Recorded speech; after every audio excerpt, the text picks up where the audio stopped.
This is what real childhood sweethearts look like. They were born in the same hospital. They went to the same preschool, the same elementary school, and the same middle school. In high school, they even shared a desk. They weren't just neighbors. Their families also ran mochi shops right next to each other. Talk about a perfect match. When they were little, Bink would always tease Tamako. Every time he did, Tamako would run to her mom in tears, and her mom would gently tell her, "He only teases you because he likes you." But after Tamako's mom passed away, Bink never teased her again. Instead, he started taking care of her in every way he could. At night, they would talk through a toy paper cup phone between their windows. Tamako only managed to catch the message maybe once out of 100 throws. The rest of the time, the cup just smacked her in the head. As they grew older, Bink slowly realized he was in love with her, but he had no idea how to say it, so he would just stare at her videos, zoning out like an idiot. Graduation was coming. Bink planned to move to Tokyo to chase his dreams, but Tamako wanted to stay home and take over the family shop, so Bink decided he had to confess before they parted ways. He grabbed their special paper cup phone, but he couldn't bring himself to throw it. He ended up falling asleep holding it. When he woke up and saw her silhouette across the window, he finally built up the courage and tossed the cup across. But the one who caught it was Tamako's little sister. His courage instantly died on the spot. Still, he refused to give up.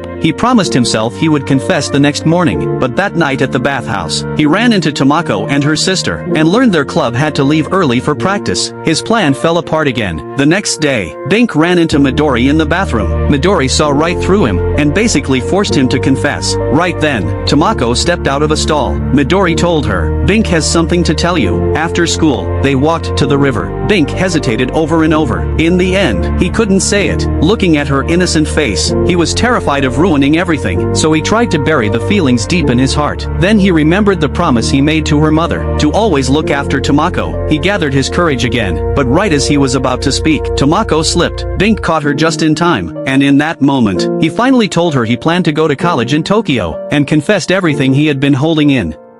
俺、タマコが好きだ。俺、めちゃくちゃタマコが好きだ。 Tamako was so flustered by the sudden confession that she fell straight into the river. After Bink pulled her out, she ran off in embarrassment. From that day on, Tamako couldn't focus on anything. Her mind was completely filled with Bink. Meanwhile, Bink was suffering in his room. Seeing her run away, he thought she had rejected him. The next morning at school, Tamako didn't greet him like she always did. Instead, she pressed her back against the wall and tried to sneak past him. Bink saw everything. When on earth will these two finally get together?